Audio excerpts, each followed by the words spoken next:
Welcome to AutoSens, the world's leading community for ADAS and autonomous vehicle technology development. We create best-in-class events, training, and information for the purpose of connecting the global community of engineers, scientists, and other automotive industry experts. Today, we are joined by Ben Runyan, Director of Business Development at intoPIX. And Ben, welcome. Thank you for being with us today. Yeah, thanks for having me with you here, Carl. Ben, tell us a little bit about intoPIX. Give us an overview of the company and tell us about the work you're doing today. Yeah, so intoPIX has been around, since 2006, and we've been focused on compression technology. And really what we do is we do compression for those who do not want compression, which I know sounds a little funny, but basically it's anybody that's dealing with uncompressed video. As compression technology gets bigger and bigger, and the amount of data rates and the power and everything that's going up with all these new sensors and everything that are going on and getting put in the cars and everything, the technology is getting to the point where it's just too much data to handle, and so you need some sort of lightweight compression to help bring that down without losing any of your video fidelity and reducing your power and stuff like that. So it's that's sort of the world we live in, and trying to solve those kind of problems. Let's keep with that theme. You mentioned lightweight compression. So, your lightweight compression solutions, where can these be integrated? What are the applications in automotive, Ben? Yeah, so first things first, you got to make sure you got all the platforms covered that need to be able to support it. So we can go everywhere from on the hardware side, you can put it into an ASIC, put it in an FPGA, which it's also been designed to be very highly parallelizable. So you can put it on CPUs and GPUs as well. So it's basically platform wise, you can cover everything that's needed.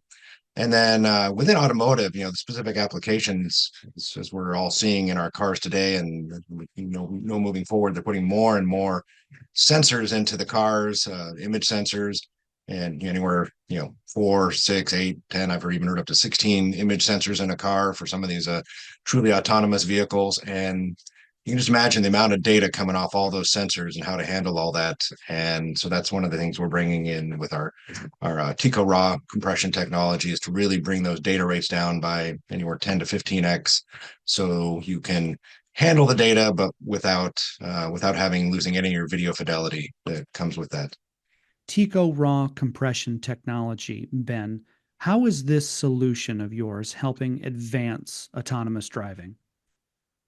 So TicoRaw specifically compresses the images coming right off the image sensors and leaves it in the raw format. So the classic color filter array, the RGB, or uh, whatever format they want to put it in. That's actually the nice flexibility we have, is because when you get into automotive, they may be putting infrared in there. They have different color filter array combinations and stuff.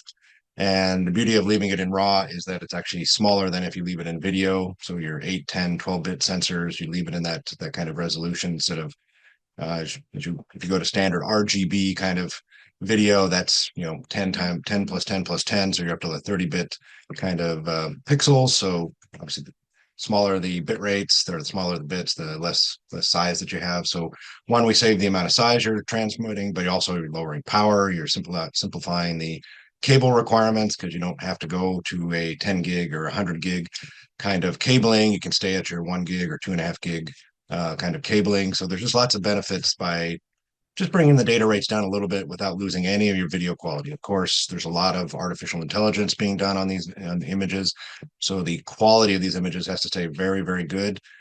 So that's why they use this lightweight compression like JPEG XS or TicoRaw to help bring down those data rates, but still keep all of that video fidelity. We're speaking with Ben Runyan, Director of Business Development at intoPIX.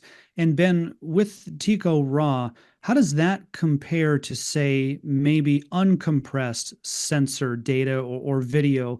And maybe with regard to sort of the traditional and legacy video codecs like a JPEG, which you had mentioned, what are the pros and cons there? Yeah, so really the whole goal of TicoRaw and JPEG XS as a standard, ISO standard, was really trying to make it a simple and lightweight codec, compared to some of the classic MPEG codecs like H.264 Um, very, very, very good at what they do, but they're also very, very complex and they take a lot of size and power. And to get the compressions that they do, so you're talking 300 to 1 kind of compressions versus our 10 to 15 to 1 that we're doing.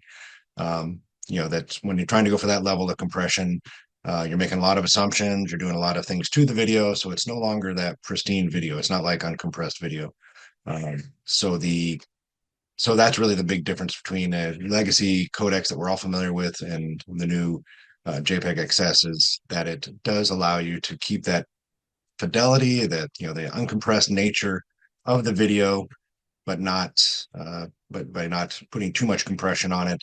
And then, of course, uncompressed video is the best of all, but it has the highest data rate. So the challenge with uncompressed video is that you've got those much higher data rates, you got higher power, very low latency. But that's the nice thing about JPEG XS as well, is that in Tico RAW is it really is very low latency, sub 1 millisecond versus you get into the classic codecs, there's in the tens, if not over 100 milliseconds latency in those kind of codecs. Ben, you and the intoPIX team will be part of our AutoSense Detroit event, May 2024, the Huntington Place in downtown Detroit. You will have a booth. Tell us more about how we can see your technologies in action and what our AutoSense attendees can look forward to from intoPIX. Yeah, so we always like to do live demos, and we've got a lot of, we set up all our demos there on the booth. So we encourage people to come by and you can see what we're demonstrating. We'll take an image sensor and we'll do the compression on it, and you can see that. And we got a fun little car that we've installed it in, just so you can see from a demo purpose how it all works. And you can come by the booth and see that. And then, of course, when you come by, we obviously can give you a lot more details and introduce you more in depth to the technology and how it can help benefit the scenarios or applications they're looking at, whether on displays or cameras. We can help on both sides of that. Speaking today with Ben Runyan, Director of Business Development at intoPIX, talking about the Tico RAW compression technology. Ben, thank you for being with us today. I look forward to getting caught up with you in Detroit. So safe travels to the event. But in the meantime, thanks for being with us today and sharing your expertise. All right. Thank you very much, Carl. For more information on intoPIX and to find out more about our upcoming events, see the links in the description or visit auto-sense.com. That's auto-sense.com. For more in-depth interviews like this, subscribe to our YouTube channel and follow AutoSense on LinkedIn. In Detroit, on behalf of AutoSense, I'm Carl Anthony.